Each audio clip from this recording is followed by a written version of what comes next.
Welcome back to Houston Life. If you want to set the table in style this holiday season, our next guest can help you. Rhonda knows best. Rhonda Kaiser with Southern Home and Farm is back with expert tips to help make any holiday table sparkle. It's great to see you. I still am so blown away every time you come here and set these things up. It's gorgeous. Well, it's no surprise that you have such a following online, and I do want to brag about you for a second. You were recently chosen as a Better Homes and Gardens style maker for 2023. That is really awesome. Cool. Thank you. So cool. Yes, I went to New York, and it was just an amazing experience, and I think a lot of good things are on the horizon with that. With that being said, I'm headed back to New York next Tuesday for a pop-up event. So if anybody's in New York next Tuesday, come see me at DSW Home, and we're going to be doing another Tablescape pop-up event with my favorite florist from Lexington Garden. Wow. Well, thank you for making time for us. Miss New York, Miss Busy. So This is going to be in a magazine. Oh, well, I'm in two right now. Okay, so. there you go. I'm Spring trying of my best. 2024, another magazine appearance. In Better Homes and Gardens, and right now I'm in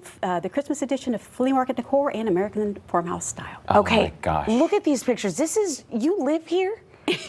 That's is your farm, right? wonderful. That is our vintage silo from the 1890s. We had it transported all the way from Illinois. Okay, see, I'm going to be able to do something like this, right? When we're done with this segment? Absolutely. Yeah, my apartment's going to look just like that, Derek. Just like that. Well, and even if yours doesn't at home look exactly like that, Rhonda, you brought your expert tips to Studio B to help us enhance what we are working with at home, right? Okay, as far as tablescapes go. So as far as tablescapes, we're just going to go over a few quick tips, and then we have some fun things. We're going to finish up these arrangements and learn how to fold these gorgeous, cute little tree napkins here. But I'm going to be able to do that? Yeah, Okay. absolutely. Okay. You do a great job. All right. I trust you. So a few tablescape tips, and keep in mind you can use these for any type of style that you have, whether you have crystal, fine linens. I come from a farmhouse perspective, so that's why you see this kind of has a more laid-back country living style. I like to mix my plaids and have fun with it, but if you're more of a formal setting, I would suggest maybe using more monochromatic, which is the same color hue throughout. But with that being said, what I do like to do is always focus on a centerpiece, a focal point first, and then I design out from there. Okay. I like to take any kind of decor that you have in the past. If you've stored anything from years past, pull it out. Don't just rush to the store and buy anew. This is a way to save you a little bit of money. Yeah. Every year I reuse some things. I do buy anew, but when you mix and match it, you can save a little bit of money. You're reusing things. And again, with the tip with using faux with real, you can't really tell what's faux and what's real. So anyways, it's another money-saving tip for you there. That's a great idea, and I think the impulse is to just run out and buy things, like you just said. Take inventory of what you have first, add to it maybe. Maybe even go and clip the hedges around your backyard and add to your tablescape, right? Absolutely, and I love to use things that are blooming in the garden, vegetables and or flowers or greens, and we'll talk about these in a minute. I have some cranberries in this bowl, but we're going to talk about that a little more in a moment. But I love to use things for the season, what's blooming. Anyways, real quick before I forget, I also wanted to mention layering. I love to layer on the table. I'm more of a maximist rather than a minimalist. Is that how you say that word? Yeah. Maximalist. Absolutely. I like to layer things like with the table linens, chargers, plates. To me, I just like them. It just adds more depth to your tablescape arrangement. More is more. That's my vote, but you do you. But yeah, so today let's focus first on our arrangements. So if you don't mind, I'm going to have you step over here. I'll do whatever I have these you say. gorgeous, and if you could hold that up, Derek, I want to show all of our friends. I filled this with cranberries, because so remember how I said I like to fill things for the season, right? Spring we did lemons. Remember we did tomatoes in the summer. Today we're doing cranberries, obviously for the season. So what I did for you guys today, I went ahead and just put my greens in there.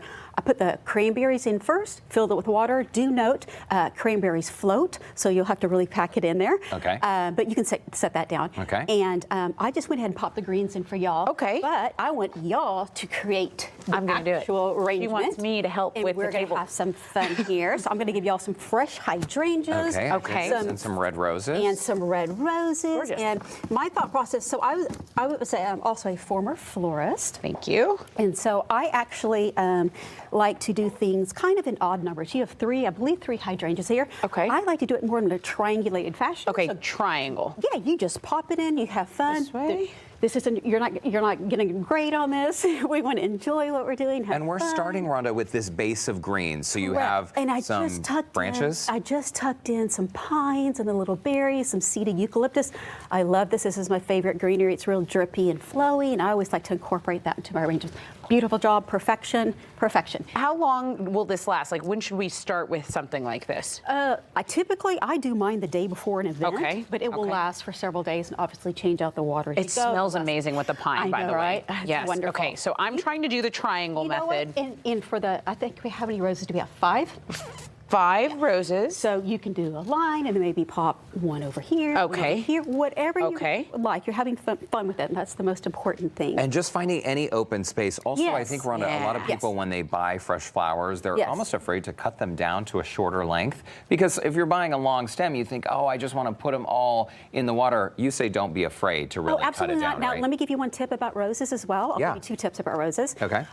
When you cut them, they immediately take a breath of air in that stem. So cut them under running water. So the first breath they take in is water, not air. Interesting. Ooh, Yeah, I with learned it that as a running. course. Yes, with it running. Okay. And then also, this is kind of a little, this is what I learned as a florist too. If you have a really tight kind of a bud. Yeah. I just take a quick breath on it, and it'll pop it. Oh, I bet they love that. And you can also, if you like, fold back the petals. It's not going to hurt the flower Okay. whatsoever. While Rhonda, Tessa real- finishes Yes. this. Sorry, we got a lightning speed through this napkin. Yeah, fold. show us how to fold this napkin, because I really want to learn You how to got do it. the Christmas tree. This little Okay. Christmas Here tree we is go. adorable. Okay. You have your napkin, Uh-huh. and as such, okay, everybody hit the record button because you're Okay. going to want to come back to this later. Fold it in half. Okay, fold it in half. Okay. Got it? Fold it as such. Make sure your Okay. corners are kind of straight. It's easier if it's straight. Okay. Fold it in half again. Okay, there you go, in quarters. And then we're going to lay it down. I'm hoping we can see overhead. I laid the points down towards me. Okay. We're going to take this up, each one separately, and leave about an inch space. Okay. Thank you, Derek. Yeah, go ahead. Yeah. And we're going to fold each one up. Perfect. You're doing it exactly right. Perfect. Do this? Perfect. Coming to your house now for celebration. Okay, with my Christmas tree napkins. We'll wipe our hands with it. Then we're simply going to rotate that over Fold it very around. gently. Okay. Okay. Then I'm going to put my hand right in the middle. I'm Right in going the to middle. fold over from the left, create that point to the top for the top of your tree. Do the same to the right. Oh. I'm taking this bottom piece. We're going to tuck Fold it under. and tuck it in. So you're going to Okay. tuck it. You got it. Voila. Got it. Okay. Gently. Well, hold on. You're not there yet. Hold on. Flip it over like this. One more time. You got more it? time. Yep. you Got it. And then we're going to tuck in these little points so it creates the branches of the tree. Okay. And then Are you have adorable. an amazing... We're out of time, but we are so, if you want to connect with Rhonda and learn how to do this and see this again, it's all going to be on the Houston Life section, the Scene On section of our website, houstonlife.tv. That's beautiful. Mine's almost just as beautiful. We almost Rhonda Kaiser, thank you so much. Have a great holiday.